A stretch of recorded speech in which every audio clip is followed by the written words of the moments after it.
Good afternoon, and happy spring equinox. I'm coming to you on March 20th with my almost nightly opinions and views on the Ukrainian war. Well, first, things are going badly for the Russians. The military situation on the ground remains static, which means that the Russians have not really advanced.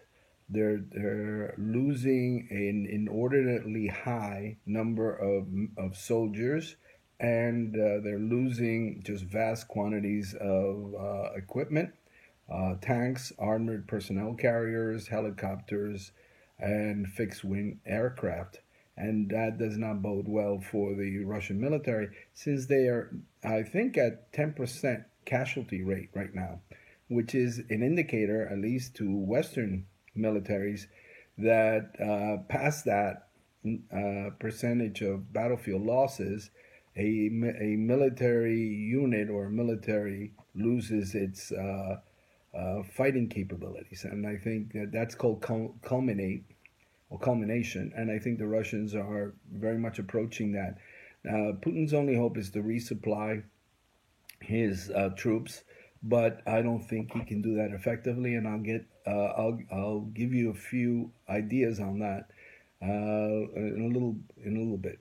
I also like to point out that the situation in the Kremlin is growing quite tense.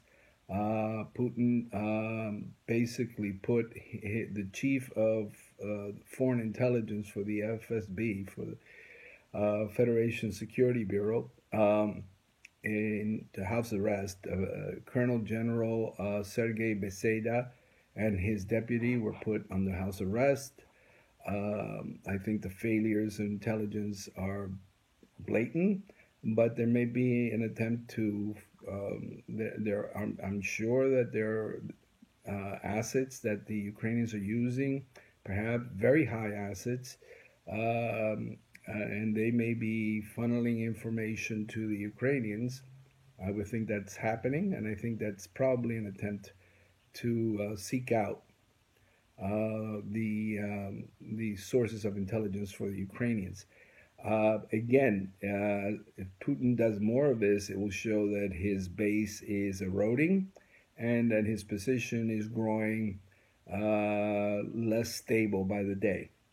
I think, as I said before, I think this is Putin's long goodbye. Unfortunately, it may take months, and that does not bode well for Ukrainian civilians, as the Ukrainian military is basically beating the Russians, and they're taking losses. I understand. I have sources who are telling me that they're taking significant losses, but they're much less than the Russians, which is quite plausible because the Ukrainians are on the defensive, and it's very hard to overestimate the um, advantages of being on the defensive, particularly when you have a conscript army and you're being attacked by a largely conscript army.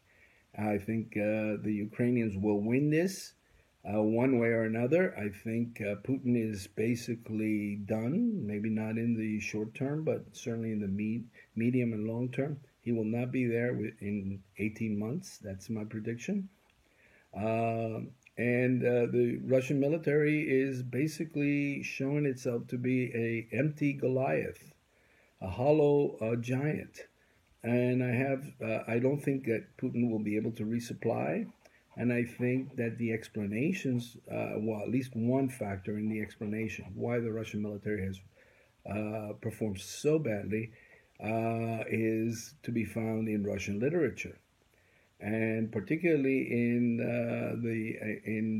the great novel Dead Souls by Nikolai Gogol.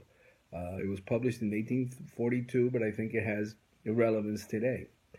And in the character of Pavel Ivanovich Shishikov. Pavel Ivanovich Shishikov is a character that basically goes around the Russian countryside trying to buy dead serfs. Landowners, as you may know, landowners could possess peasants in the status of serfs, basically medieval or feudal relationship, whereas they basically owned human beings.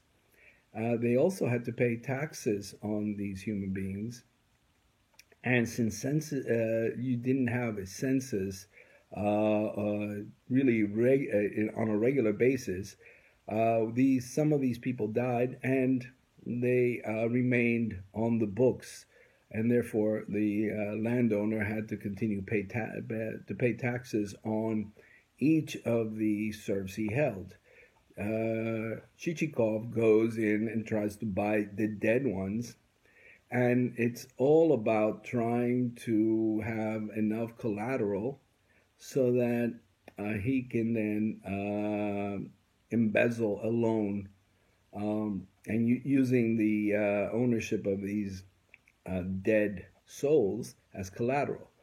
And I think it has some relevance for today. Of course, this novel is emblematic. It's one of the great Russian novels, and I urge everyone hearing me not only to subscribe to this channel, but also to read Dead Souls, because it does explain much of the Russian motivation and factors that are important in kind of understanding what's going on.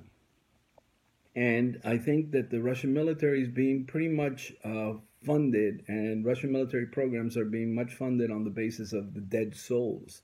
That is, Russia does not have 900,000 regular troops. It's probably half of that, or maybe 400,000, which would make it about 40% of that number.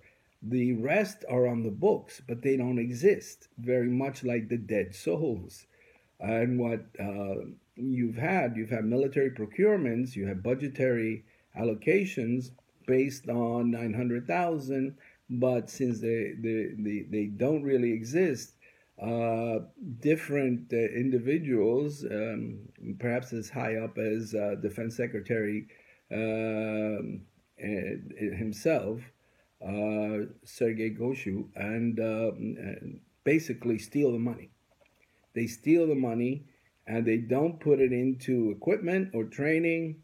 This is where you have the $500 million yachts and other perks that the Russian oligarchs have, and also Russian officials as high up as Putin himself.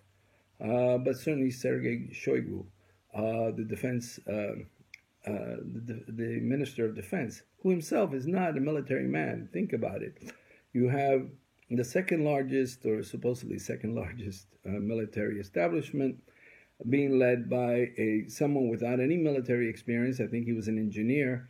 He's just there because he is close to Putin, and Putin perhaps can trust him.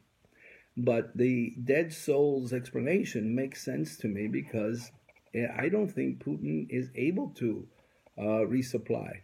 I don't think he has the troops. I think basically you have a false number on the books simply to get ahead and steal money, very much like Chichikov in the novel.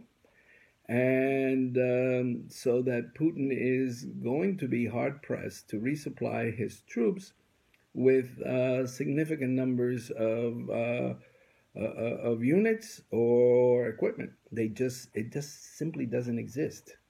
A lot of militaries have a problem, very difficult time in procuring equipment and training troops. But Russia, I think, is working on a dead souls principle. Again, it is ironic, paradoxically, Gogol was born in the Ukraine, in the Poltava region, which is very, very important for both Ukrainian and Russian history. In 1709, the Battle of Poltava, Peter the Great defeated Charles the 12th, the Mad King of the North, and ended the Great Northern War. It's another aspect of this story. But Gogol was himself born in Ukraine, but he is considered one of the great Russian writers. If you think about Russian literature, Pushkin, Lermontov, Gogol, Dostoevsky, Tolstoy. These are the great figures of Russian literature, although there are many others. So Gogol, I think, understood the Russian mindset, and I think it's working itself to the detriment of the Russian military invasion in the Ukraine. I, like to leave you now with these thoughts. Again, if you like what you're hearing, please subscribe to this channel and comment on it. I do appreciate comments. I try to answer them as quickly as possible. So long.